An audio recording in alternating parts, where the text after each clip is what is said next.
Welcome back to another episode in the Protective Skill Set series, the Professional Skill Set series. Excuse me.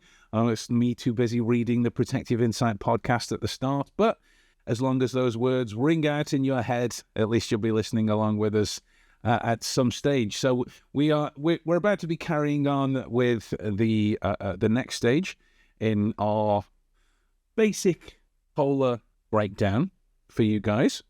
And I'm anxious to know, because at this stage I haven't seen your replies. I haven't seen what you believe the L to be in reference to. The first, obviously, being the people and the roles that they take. The O being in relation to the objects and the way that they are used, relevant to that particular context they're in.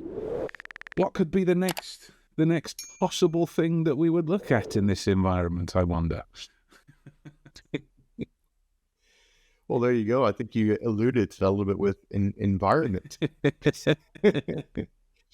in various such as where they are, where they could be. That's it. Yeah. It is your locations, everybody. It is the locations that you're in that will give you another part of the filter system with which to break down information. For example, the role that we are in at the minute is essentially content creation. Right? The objects that we are interacting with are our computers, our microphones, our headphones, our chairs, this type of thing. And yet, the locations that we're in, our homes, respectively, if we were to do the exact same thing for our roles and our objects, but make the location, I don't know, what's an arbitrary position? A coffee shop? It would be an entirely different interaction, an entirely different conveyance of information in that particular way. The nature of locations are such, like I refer to them as situational frameworks. Given the particular, given the particular cultures that you may be living in, which will be different for America, for England, for Europe, for anywhere in that way. The actions of a coffee shop within that environment are influenced by the society in which they are created. There will be a certain way that the expectations of being in a coffee shop in America change, however minutely or maximally, between over there and over here, just as it would be in Italy, for example, or I'm sure they must have something resembling a coffee shop in the outback of Australia. I'm sure Starbucks are probably setting up a location out there as we speak. But this is the nature with which people can change the basics of their behavioral interaction. If I'm looking, I like to consider myself quite a respectful individual. I'm very honest. I'm very brash. I'm very direct at times. But if me and you were having a conversation about some of the the slightly more unpleasant things that we have to get involved in, and we're sat near a family, two small children and whatnot, it would be a virtual certainty that we would either be modifying how we talk or the volume at which we talk, or if we even talk about that at all. We go somewhere else to talk about it, this type of thing. It is the way in which the locations will influence the movements that somebody makes, the actions of their voice, the movements of their hands, and this isn't a body language thing at all. It is just the particulars of that context in that way, and is very often the first thing that those who monitor CCTV cameras within a particular area, whether it be a city, a store, a mall, or whatever, they are looking for these minor changes in the behavior of the individual within that particular location. The situational framework is thus that the expectation is for people to behave in X, Y, and Z manner. And when things divert or change from that, however minutely, there is cause for exploration, for validation, for dismissal, for clarification of the individual's purpose, of the individual's reason for being in that particular place. Well, yeah.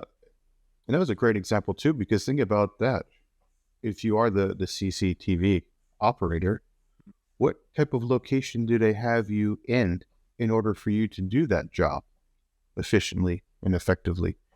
Even that location means something, right? Because you're not going to put a bunch of CCTVs in the middle of a mall, Not going to happen. with everyone around you walking around you and expect you to pick up on that, right?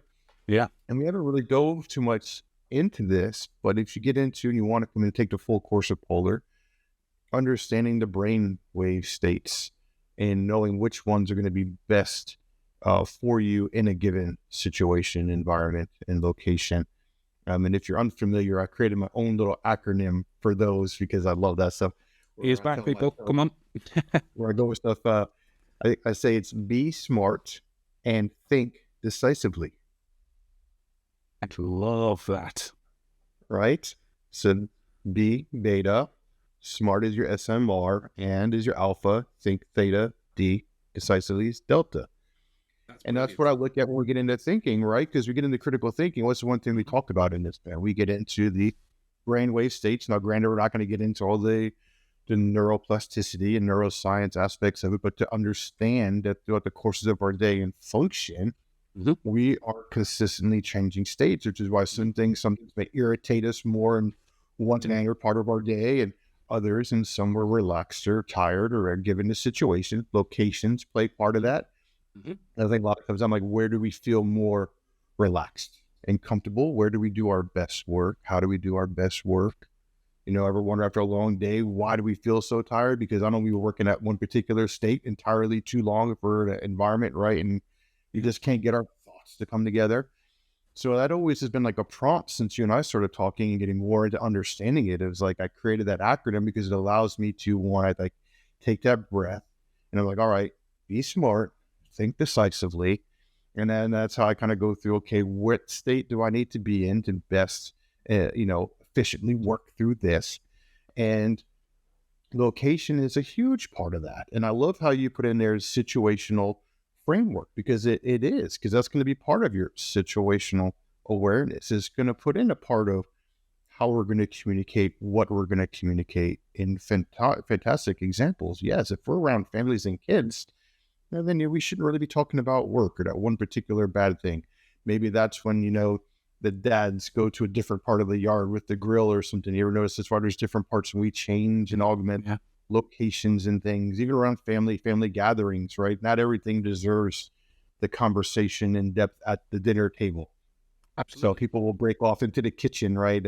Not to put like gender specific thing, but a lot of times the ladies will be in the kitchen or something, and the guys will be out, maybe out in the back, having a cigar or a talk or a drink or doing something, but they kind of, and there's the different conversations. But then when you come to that location, everyone sits down at the table in the same room together, the conversations and things change again because it's more inclusive and dynamic within that, to where it's almost rude to have those tiny little conversations, right?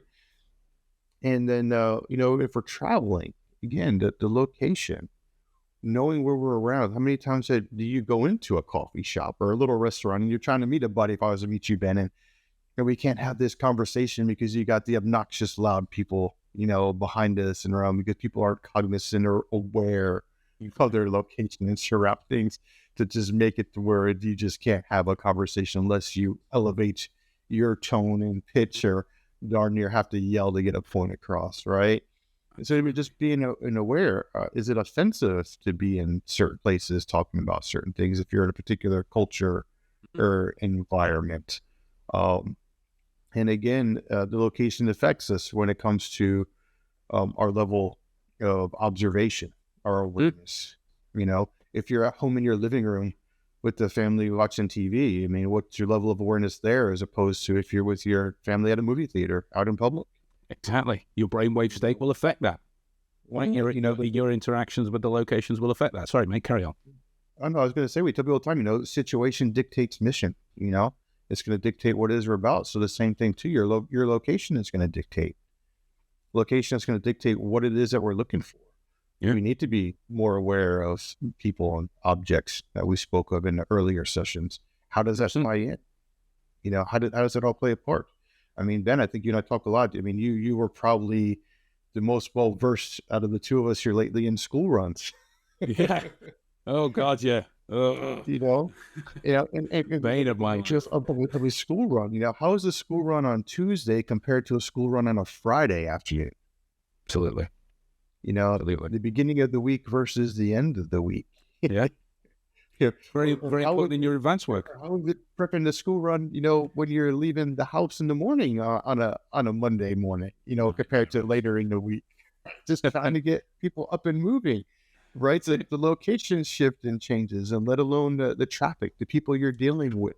How does it alter and change you throughout the day of, I'm having a great day to probably, if it was me, that's where all the gray hair comes in. Some drivers, they just stress you to heck out. And I would think a Friday afternoon in a school run line, there's probably a lot of irritation. Oh my God, the amount of times I've left kind of fingertip grip marks in the steering wheel. So I'm like, I know this road rage isn't applicable here. Let's change it.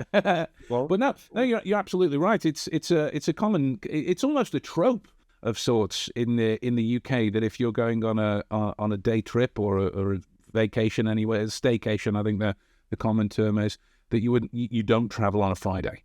You don't travel on a Friday, because that's everyone's first thought. I've finished work, so we're getting away for the weekend, and the motorway is full. Your best thing is to either do it Thursday night or Saturday morning, if you want the surefire thing. There was a mall security team I was working with a few years ago, about the time when I first started doing the operational awareness stuff, and it's the reason I picked this up. Now, this is basically it's a camera on a big old stick, like it extends and whatnot. And so I've gone into the mall, and all I'm doing is I'm just walking with this up here. It's not on, and I'm just walking, and all I'm thinking, I want to test kind of the response times of things where people are behaving in a way that isn't particular to the environment. So visually, to people standing next to me, they can see it's a camera. Like it's like I've got the lens cover on now at the minute, but I didn't have at the time, and it's very visually appropriate. But for the guys who are, I don't know if it's the same for mall security over there, but particularly in England, they'll have a little counter that's usually on a forecourt somewhere where they sit behind. They monitor some of the CCTV that is in the area, and they take regular patrols. That's kind of the basics of it. So I'm walking behind. I'm having a conversation with other people. I'm smiling, nodding, buying food, buying things from stores and whatnot. And true to the training that we did. Maybe 5-6 minutes later, they come piling into the store at me. Because my back's turned, you get the, what are you doing? I turn around, and you get the, because they can see I'm testing responses, and that's the perfect opportunity, in my opinion, to illustrate, and it is only an opinion, to illustrate the beneficial use of looking at somebody's role and an interaction with the objects that they're carrying or they interact with in that particular location, that will give you information that you can validate, dismiss, or clarify on looking further from there, Oh, yeah. Easily. And how many people just walked by you and probably, like you said, just conversing, just no big deal, at the same time not knowing that you could be recording them, their personal information while they're at the counter, getting credit card information, PIN numbers. I mean, if you're someone doing bad things, they exist. Yeah, there's just to think, oh, no big deal. At least have a question. At least ask. Oh, are you filming? Yeah. Just to validate, or dismiss, or clarify. Yes. Do you work for the mall? Are you a representative of the mall that's doing something? Are you part of an assessment that's looking for safety issues? We're using the same video again, and this is just, we want to build on this for you. Yeah. Where is the people? What kind of roles are they occupying? The location of them, objects that we're seeing. Because there's just so much to gather, right here as we're watching it live. I mean, the young lady comes out of the back of the white car to the front of the car behind them. Okay, we know they're not there at this location using it for its intended purpose. They're not there to get fuel. They're not getting any type of drinks or snacks or anything from this particular store. So as we're approaching this, or say we need to approach this, if we're going to be another, consumer, what is happening? What's going on? I mean, and there are just so many things. The lady in the white jacket that leaves the silver vehicle that backs up and looks at the pump and then goes up to the burgundy vehicle. It just seems like there's so many dynamics going on here at this particular location. And it doesn't look like it's really in that great of an area. Just the way people are wandering around. I maybe might not want to stop here. It's not well lit except for the fuel pumps. But it just seems to be a lot of behaviors that seems to be anomalies to me. I don't think this is something that's normal, Ben. What do you think? Oh, I agreed. Even if you want to take it down to its most basic property, there are a certain number of things that you can do at a gas station that are considered, quote unquote, normal. The purchasing of fuel, the purchasing of objects, food items, things for your car, and some kind of stretching your legs activity, maybe if you've been on a long trip and you're looking to fuel up to continue. I mean, there's variations to each of them, but that's primarily what is happening. And we've got, at the very least, 2 cars immediately presented that are not adhering to that. That should be cause to question it further. Not immediately red alert, DEFCON 5 level interaction of this nature, but enough to say this is out of sync with the nature of the location. This is cause to pay further attention to in this scenario. If it is that they were having a meeting, exchanging of whatever, why haven't they parked off to the side? It can be a perfectly innocent question, but it is presented by virtue of the examination of the location and the information that it will give you on the other side, regardless of what the information is, will ultimately help you in assessing whether it is that you need to pay continual levels of attention to it in that way. So, at its most basic level, the knowledge of a location they're in, and then you can start to place the location. You mentioned in terms of that it doesn't really look like a very nice area.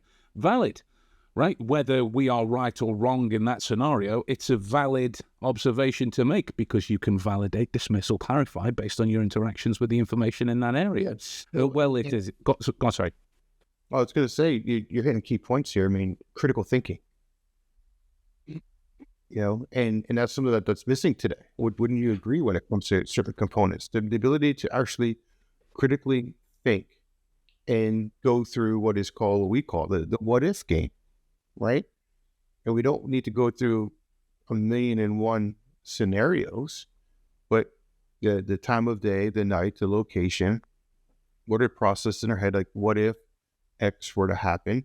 And we're seeing a lot, The fact that the lady gets out of the white car and opens up the front passenger door of the other car, would that lead you to believe that they may know each other?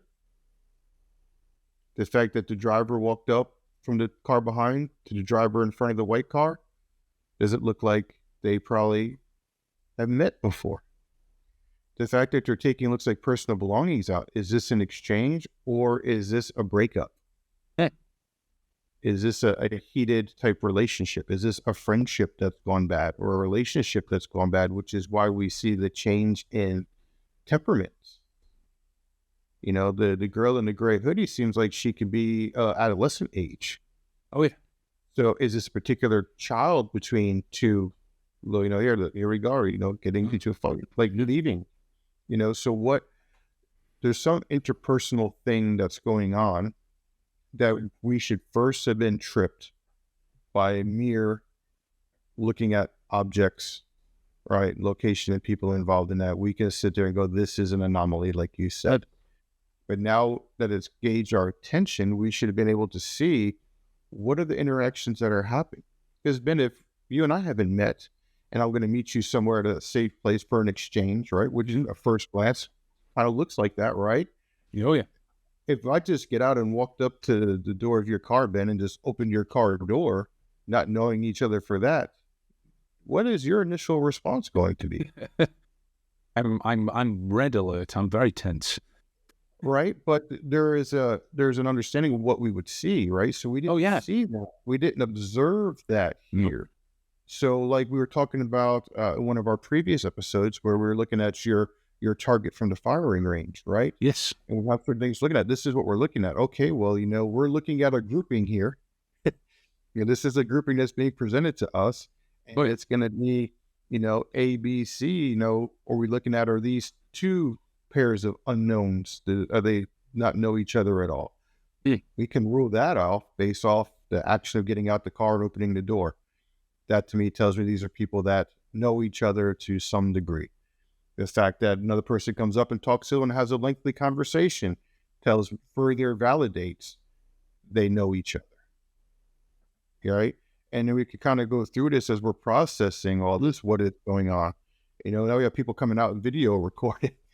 So people are being aware. All a little bit too late. A little bit too late. But what were we seeing with the people, the objects, the locations where they're at, that would help us further infer maybe the next stages of what's going on? Are we able to predict some of this? Based off that, we're only looking at a video. We're not physically there, but observing how things moved around, but just how when they separated, when the young girl and the gray came back to the car to put the stuff in there, we saw how the one walked away, but how they turned and postured. Even with that minimal view was enough to say, it's like two stags rearing up to each other. Like you're getting ready to see two rams butt heads, and if we're inside them with my family, I don't know if there's weapons involved, but I do know that there's about to be an encounter. So what do we need to do, as we spoke in the first episode, right? When it came to the aids, right? And having the plan of, avoiding, escaping, de-escalation, right? Engaging the worst case scenario. So we should be going back and processing all these pieces now based on location. What else is a significant, dangerous thing that could happen if we're what-ifing this, Ben, that we maybe have seen, or at least I know I've seen here in the States and some other crazy videos. Yeah. You got to be mindful of someone dumping gasoline on you. Absolutely. And, lighting a match. Now, is there any type of weapons, knives, guns, things like that we should be aware of, And then here we go. All the chaotic emotional response triggers here. Exactly. And like the thing that I can kind of bring you back to, and it's only by virtue of how many times we've looked at this video now, but it kind of highlights the importance of the PDODL in this situation. The driver of the white car, her role in that scenario was driver. There was the lady that got out of the passenger seat. She went to the other car. She's ferreting objects back and forth. Fair enough. That's something that you can keep track of, the interaction with the objects that way. Within the location, we've still got the information about them not being there for gas station purposes. All of this is milling around. And then the driver changes her role. She gets out of the car. A few seconds later, there is the, as we like to say, the squaring up to each other. There is the squaring up aspect, but it is that change of role within that scenario, that decision that went with that indicated she wants to take things up a notch. No way to know at that stage that how far up it's going to get in terms of the attempts to run several other people over and crashing into other cars who, for all intents and purposes, wasn't involved at all. The car behind that's been crashed into. And it just illustrates, for my two pennies, the importance of a perceptively little action. And, that might be a hint as to next time, but a perceptively little interaction with the objects around the location in a very specific way to the role that she's adopted at that moment. How this little thing changes it all. And the whole situation shifts as a result. And that's not to say that anybody is, is at fault for not spotting somebody get out of a car. But within the context of a scenario, you see it all the time when you're working the doors in the UK, that when there are a group of lads being particularly mouthy to one another, then all of a sudden one of the guys goes from sitting down to standing up. Well, reality they could just be going to the bathroom. If we play the inductive reasoning cards within that particular situation, very likely things are about to escalate in that situation. So you need to have paid special care towards all of the information that's gone before it within the confines of the location that you're in. It dictates, or rather influences would be a better word. It influences the interactions therein. So if people are behaving in allegiance with whatever situational framework is going along there, that still gives us information to work with. If people are going directly against it, that still gives us information to work with. But either way, it's aligned against the kind of specific requirements for the location itself. Yeah, I mean, well, based off that, right, the location in those environments, we're going to have, for just the lack of a better term, and one that people can correlate because it's a buzzword of sorts, but it is, is a baseline. Mm. We should have an idea of what constitutes normal, right, for a gas station, regardless of time of day, right? Because there's an idea of like on a busy afternoon, when people are getting off work, it could be busier. Same as like a lunchtime, between particular hours, it's going to be busier than others. Certain level of interaction, certain things that we would expect to be happening.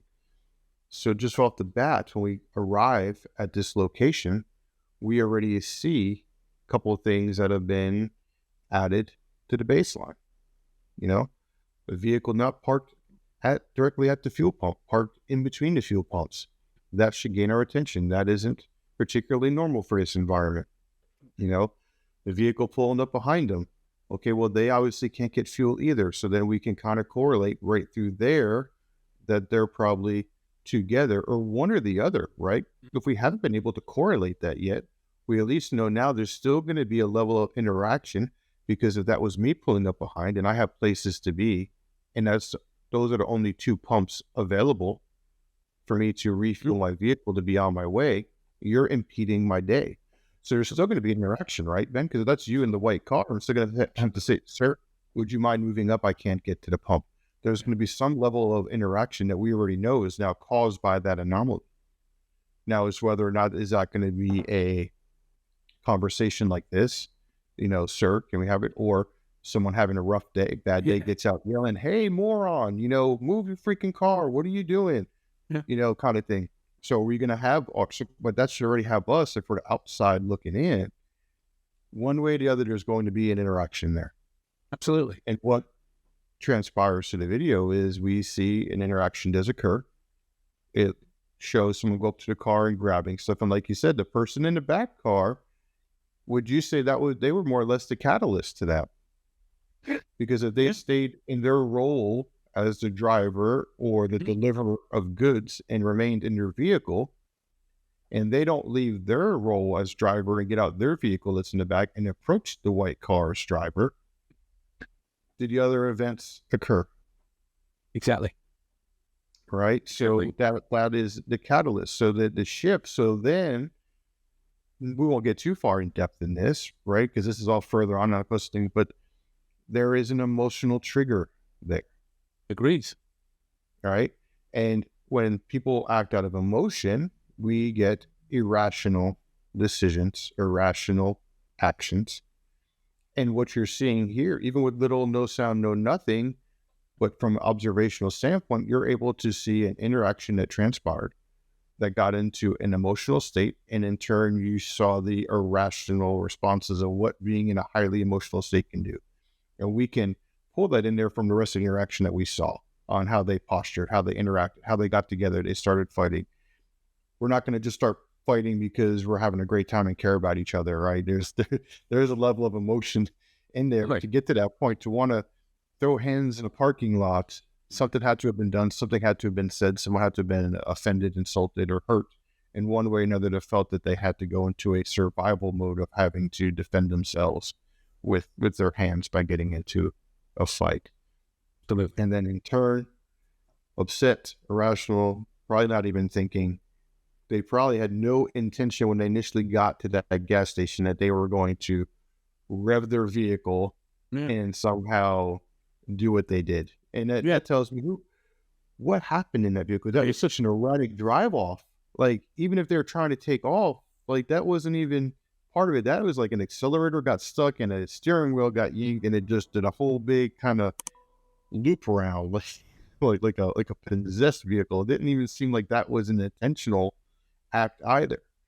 Yeah. But if I'm the guy that's in that burgundy SUV and it's like getting my involved in this, and when I'm going, and what could you have done? Is there anything that you could have done if you had observed that? I mean, does that become any part of your what if scenario, Ben? If you're never, do you say, hey, what if this white car takes off and rams into the back of my vehicle while I'm at the gas pump? It probably doesn't make our what if, because the likelihood of that, it's very small. Very, very unlikely. Very, very small. We're more likely you're going to say, what if these people get into a fight or this, that, or the other? I don't think any of us had on our bingo card, or our Jeopardy queue of white car running into the back of Burgundy Durango for 1,000. It just wouldn't have made the what if game. No. Even critically thinking this through. Agree. Right? So I'm hoping that gives another perspective too, right? We're not going to be able to plan for everything in every event. There's going to even be anomalies to that. Of course. But just to mirror the location and what is going on and what we're observing within that location, the time of day and what's happening in there, we should be able to process and get enough information to make a good decision to, at the very least, keep ourselves safe. I completely agreed. It's like the guys at Arcuri like to say, the mind cannot go to anywhere. The body cannot go to anywhere the mind hasn't already been, and it's perfectly apt for this scenario. And yes, you might not have had the white car pulling a Yui and ramming into the back, but in the acknowledgement of this unfolding in front of you, you could absolutely have moved away to protect yourself, or move anybody else that might be in the car away from there to protect them. That I would argue would register pretty highly on the Jeopardy card in that scenario. That would, yes, because for that to do what it did, you would have heard a significant revving of the engine. Yeah. So there would have been sounds that we don't have from this perspective, but there are things that would have kept us, stay clear of that particular vehicle. Or we probably would have picked up on a conversation, because there probably would have been some kind of threat or something that probably was also voiced and heard too, right? If we were physically there, there would have been some other cues. We're going off of just a couple of times of us queuing this up as we're having this conversation and going through it and not having any context details in there, but those would be those other things: sounds, smells, conversations. Yeah, from it's another thing. I'm hearing with some yelling. So there's going to be a lot of different things that we're going to have that fill in line with the polar, right? Yeah. The people.